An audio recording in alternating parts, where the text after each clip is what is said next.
साडा सजना दूर टिकाना असां वल भी वापस आना कुछ ऐ कि ना वल वापस ना आसो गलत आख्या सी इंशाअल्लाह असां इस्लामाबाद हैं बहावलपुर भी हैं देरे भी हैं भावें डेरा गाजी खान होवे तो भावें तुहाडा देरा होवे हर जाते हाजिर हैं असां इस्लामाबाद आके पक्के पक्के देरे कहने ले असां जिन्हां नाल जानियां लाईयां ना बहावलपुर उन्हां नाल निभावणे ते निभावण वास्ते तो को उठ भी चाहिए उठ का घा भी चाहिए साडा उठ भी तैयार है टैंकी भी डट्टी खड़ी है तो असां बहावलपुर धूम रहंदे पे इंशाअल्लाह बहावलपुर वाले नाल बहावलपुर मुलाकात थी थी जारी लईए से तो हुण निभे सो में सही वादा कीते थे तो पूरा भी करे सो इंशाअल्लाह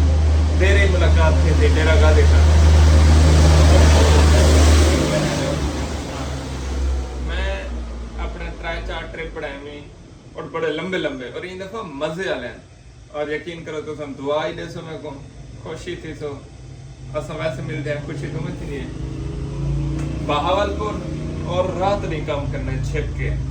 भला देरे रात नहीं काम करना इस्लामाबाद है तो उमें रात नहीं काम है इतना दी रात वाला सिस्टम ही कहने इन बाद भला अगो मिलते हैं किथा मक्के मदीने जिद्दा जी सही आता पे मेरा ट्रिप ही में है मैं मेरा पे बहावलपुर वैसा देरे कन्यासा इस्लामाबाद कन्यासा जिद्दे मक्के मदीने इन भाई में टूर हफ्ते मंडी खड़ा ए हफ्ता मैं ओ बिलोकियां ना गुजारना सॉरी मुसाफिर ना गुजारना और मुसाफिर दी दुआ ही कबूल थींदी है मैं किथे पढ़ा मैं वदन बंदा सफर विच होवे दुआ करे कबूल थींदी है